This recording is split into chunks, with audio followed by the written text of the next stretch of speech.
بات کہہ چکے ہیں، شاید میں ریپیٹیٹو ہوں، لیکن عمران خان کی بات ہو تو ریپیٹیشن میں کوئی برائی نہیں ہے۔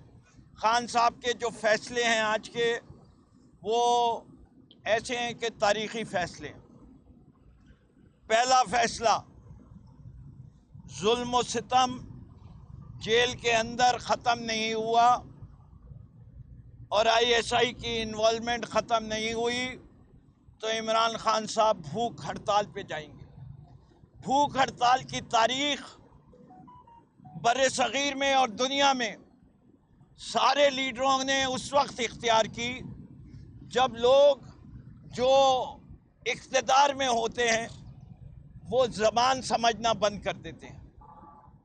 اور یہ میں بتا سکتا ہوں کہ اگر جیل میں بھوک ہڑتال ہوگی تو یہ میں آپ کو یقین سے کہہ سکتا ہوں کہ پاکستان کے ہر شہر میں بھوک ہڑتال ہوگی اور ایسے مقامات کے سامنے ہوگی جن کا معنی وہی ہوگا جو ISI کا معنی تھا۔ بے شک ہم اب اتنا ظلم اور نہیں سہیں گے۔ دوسری چیز، کل کے سپریم کورٹ کے فیصلے کے بعد یہ بھی فیصلہ کر لیا ہے کہ ہمیں انصاف کی اب کوئی امید نہیں ہے اور ہم چاہتے ہیں کہ پاکستان کے اندر ان لوگوں کو اقتدار ملے جو عوام میں مقبول ہوں، جن کے پاس عوام کا مینڈیٹ ہو۔ جو تم نے دھاندلی کرنی تھی کر لی، ہم اب پھر کہتے ہیں ایک دفعہ اور الیکشن کراؤ۔ اس سے اگر اس ملک کو بچانا ہے تو 54 بلین روپے کوئی معنی نہیں رکھتے اتنی بڑی اکانومی۔ اس سے زیادہ تو جو ہے ایک دو غلطیاں جو انہی نے پچھلے میں کی ہیں، چاہے ویٹ اسکینڈل ہو چاہے دوسرے اس میں ہو چکی ہیں۔ تو آپ پاکستان تحریک انصاف کھلی طور پہ یہ بات کہنا چاہتی ہے کہ یہ حکم ہے۔ میرے پاس بہت سارے حکم ایسے ہوتے ہیں جو مجھے کور کمیٹی میں، لیکن یہ وہ حکم ہے جو انہی نے مجھے ڈائریکٹ کہا کہ یہ جا کے میڈیا کو اناؤنس کرو۔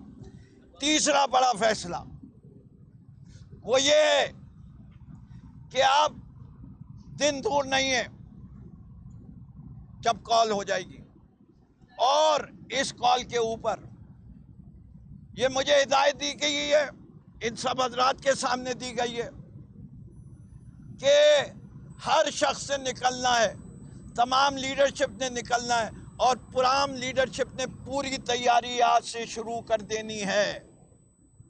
کل کوئی یہ بہانہ نہ دے کہ ہمیں پتہ نہیں تھا۔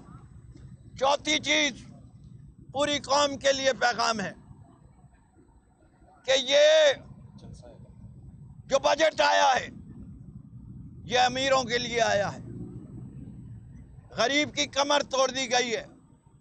جس بجٹ میں بچے کے دودھ پینے کے اوپر ٹیکس لگا دیا جائے، جس ملک کے بچوں میں 44% اسٹنٹنگ ہو اور اس کے باوجود دودھ پہ ٹیکس لگا دیا جائے، وہ عوامی بجٹ ہو ہی نہیں سکتا۔ یہ جو بس صاحب اقتدار ہیں جو اس معیشت کی پلاننگ کر رہے ہیں، SIFC، یہ صرف دنیا کے ایک اور ملک میں ایگزسٹ کرتی ہے اور اس ملک کا نام ہے میانمار۔ ماضی میں ہمارے عرف عام میں برما، اور اس کے حالات دیکھ لیجئے کیا ہوئے۔ پاکستان جو ترقی میں ہمیشہ سب سے آگے ہوتا تھا اس خطے کی، اب سب سے پیچھے رہ چکا ہے۔ پھر آگے ایک چیز اور ہے کہ ابھی تو مہنگائی کے بارے میں فیصلے جو انہی نے کیے ہیں اس کے اثرات آنے نہیں شروع ہوئے۔ سخت فیصلے کی ضرورت ہے، ملک مشکل حالات میں ہے، لیکن یہ فیصلے وہی حکومت کر سکتی ہے جس کے ساتھ عوام کھڑی ہو۔ اور عوام ایک چیز دیکھتی اور مانگتی ہے کہ where is the light at the end of the tunnel؟ روشنی تو دکھاؤ، یہ اندھیری رات کب ختم ہوگی؟ یہ مانا کہ مشکلات ہیں، معیشت مشکل میں ہے، ملک مشکل میں ہے، لیکن امید تو بتاؤ کہ 1 سال 2 سال تم تو آئے تھے کہ ہم یہ 12% مہنگائی کو کم کر کے سنگل ڈیجٹ میں لائیں گے، تم نے 40% پہنچا دی۔ اور آج بھی جو تم نے اقدامات کیے ہیں، اگلے سال یہ ملک اور مقروض ہوگا اور اگلے سال اس سے بھی سخت بجٹ ہوگا۔ عوام کو کہا کہ یہ پیغام دے دو، اس سے کہ یہ عوام کے مسائل کے لیے عمران خان کھڑا ہوا ہے۔ عمران خان نے تو یہ نہیں کہا کہ میرے کمرے میں اے سی لگا دو، زرداری وارڈ کی طرح زرداری وارڈ بنا دو، پورا ایک انیکسی بنا دو جیل میں جس میں نواز شریف اور مریم رہے تھے یا زرداری رہتے تھے، جائے دیکھیں۔ چکی میں رکھا ہوا ہے، چکی میں رکھا ہوا ہے۔ عمران خان نے کوئی بہانہ کر کے ہسپتال جانے کی بھی نہیں کوشش کی۔ کبھی عمران خان نے یہ نہیں کہا کہ میرے پلیٹلیٹ کم کروا کے مجھے بھی باہر بھیج دو۔ عمران خان اپنی قوم کے لیے کھڑا ہے، اور عمران خان کو یہ یقین ہے کہ اس کی قوم اس کے ساتھ کھڑی ہے۔ بہت بہت شکریہ۔ کوئی چیز رہ تو نہیں گئی شاہین صاحب؟ جی سر کوئی سوال؟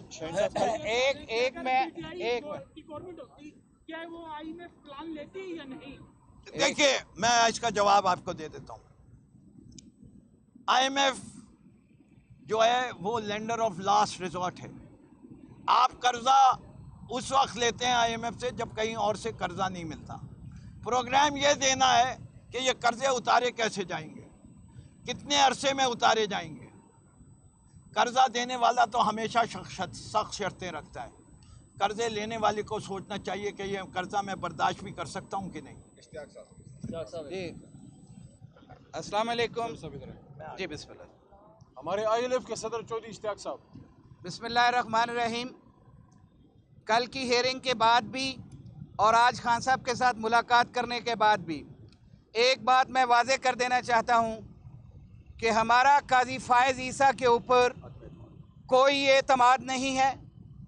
یہ بی ٹیم بنا ہوا ہے، یہ قانون اور آئین کے ساتھ کھلواڑ کر رہا ہے۔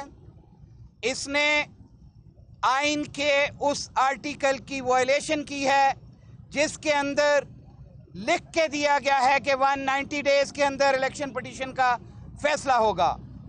آج پی ٹی آئی کے 176 لوگ پنجاب کے اندر یہ پٹیشنز فائل کر چکے ہیں، اور اگر یہ فیصلہ قاضی فائز عیسیٰ کی ڈائریکشن پہ کروانا ہے اور ان ریٹائرڈ ججز سے کروانا ہے تو یہ ہمیں نامنظور ہے۔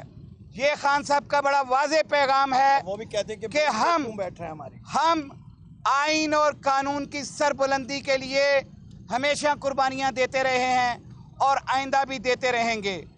سپریم کورٹ نے اپنی ججمنٹ کے اندر 5 ممبر نے یہ لکھ کے دیا ہوا ہے کہ قاضی فائز عیسیٰ کسی ایسے کیس میں نہ بیٹھے جس کے اندر عمران خان یا اس کی پارٹی ہوگی تو وہ اس میں کہیں نہیں بیٹھ سکتا، کیونکہ قاضی فائز عیسیٰ آج بھی خائن ہے، آج بھی دل میں بددیانتی رکھتے ہوئے عمران خان کو ہر کیس میں فکس کرنا چاہتا ہے۔ ہمارے نیاز اللہ نیازی صاحب نے کل جو آبجیکشن لیا تھا وہ بالکل ویلڈ آبجیکشن تھا، اس کے اوپر کوئی فائنڈنگ دیے بغیر انہوں نے اس کیس کی آگے پیشی چلائی اور اس کے اندر سسپینڈ کیا آرڈر جو ویل ریزنڈ آرڈر تھا ہائی کورٹ کا، اور ہائی کورٹ کے چیف جسٹس کا استحقاق تھا کہ وہ الیکشن ٹرائبونلز بناتے، لیکن الیکشن کمیشن بکا ہوا ہے۔ یہ الیکشن کمیشن بددیانت ہے۔ اس الیکشن کمیشن اور اس قاضی فائز عیسیٰ سے ہمیں کوئی خیر کی توقع نہیں ہے۔ Thank you very much.